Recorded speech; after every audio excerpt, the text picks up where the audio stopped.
Support for this podcast comes from Delmarva Power. Now you can make saving money part of your business with Delmarva Power's Energy Savings for Business program. Designed to fit every type of business, the program offers financial incentives that can cover up to 50% of the cost to upgrade to energy-efficient lighting, HVAC, and more. By using more efficient equipment, your business will save money every month on your electric bill for years to come. Learn more at delmarva.com/power savings. Are you looking for a podcast that's entertaining, more bingeable than your favorite Netflix show, and informative? The Personal Finance Podcast teaches you the hacks, tips, and tactics you need to upgrade your money, all while spending less and saving more. This isn't a show that teaches you to save money by clipping coupons. It's much more about learning how to build generational wealth and spending your money on the things you love. Search for the Personal Finance Podcast on Apple Podcasts, Spotify, or wherever you listen to podcasts. Your wallet will thank you later. This is Optimal Finance Daily, episode 2321. You Don't Need to Be Famous, Really, by Suzanne Falter of SuzanneFalter.com. And I'm your host and personal finance enthusiast, Diana Merriam. Welcome back to Optimal Finance Daily, where I'm here with you each and every day reading from some of the world's best personal finance blogs. So with that, let's get right to today's article and start optimizing your life. You Don't Need to Be Famous, Really, by Suzanne Falter of SuzanneFalter.com.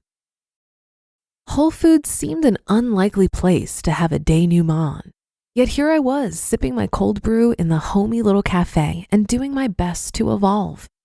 Once again, I was working on a critical step in my financial recovery work, examining my character defects, seeing what they cost me, and taking responsibility for them one by one. The questions my recovery work gave me to journal about pulled no punches. Where in your life have you made material things most important? Where have you used people to get ahead? Where have you been controlling or needy?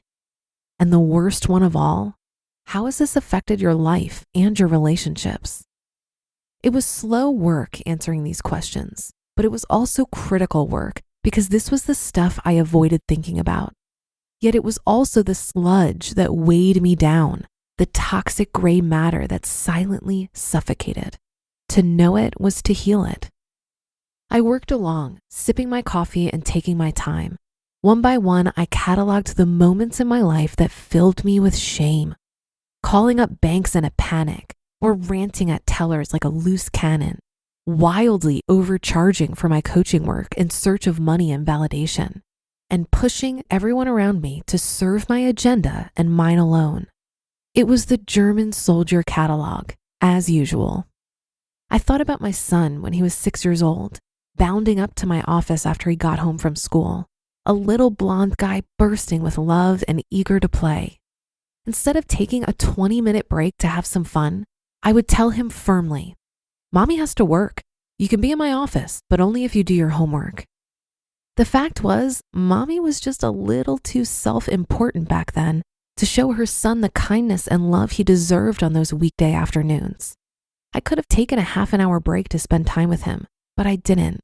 It was a habit that now filled me with shame. And I remembered a conversation with Teal when she asked me for a pair of new shoes for her work as a barista. "I'm on my feet all day, Mom. These aren't going to cut it," she said, pointing to the worn-out Keds she always wore. At this point, her cheap canvas sneakers were barely holding together. Instead of embracing the chance to be supportive and give my daughter some new shoes, I hesitated. I told her I wasn't sure I could afford it. "Mom," she said, looking me square in the face, "you make plenty of money, and you certainly can afford it." I knew she was right, of course, just as I knew "I can't afford it" was a weirdly frequent refrain in my life.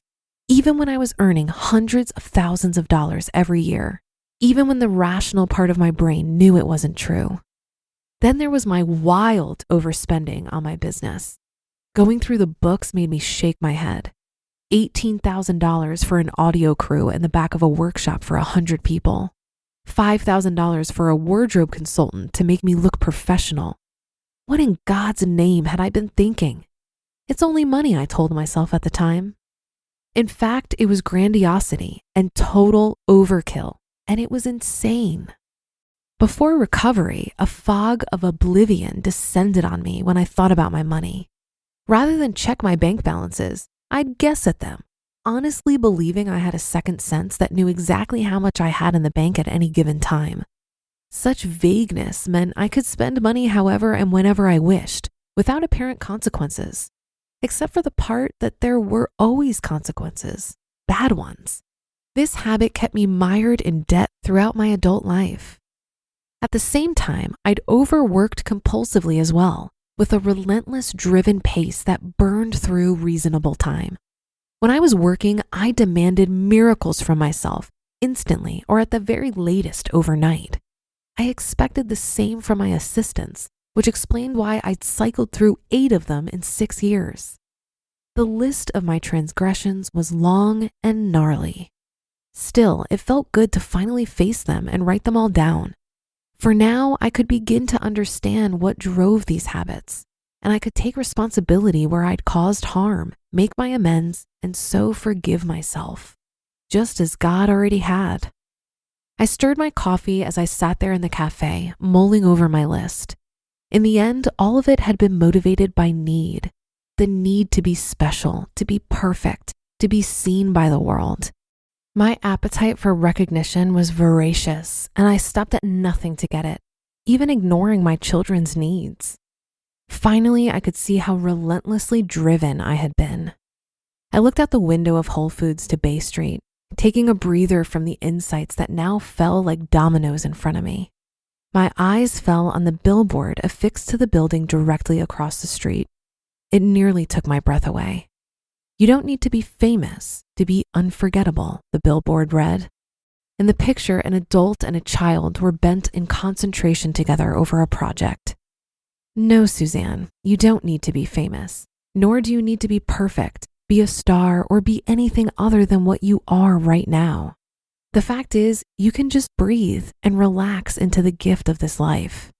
Then you can approach the rest of the world with all the love that's in your heart. You can find your way back to right service, helping people however you're meant to. And you don't have to worry for 1 minute about whether you're known or not known, or have done the job perfectly. Yet again, Teal's message came back to me. You're enough, just as you are, Suzanne. Just be. You just listened to the post titled, "You Don't Need to Be Famous, Really?" by Suzanne Falter of SuzanneFalter.com.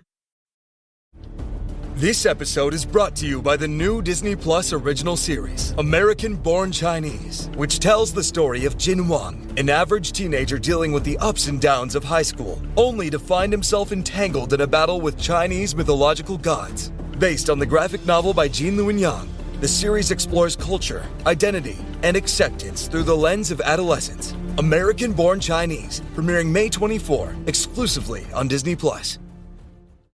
If you've recently bought anything, you've noticed that prices have gone up on almost everything.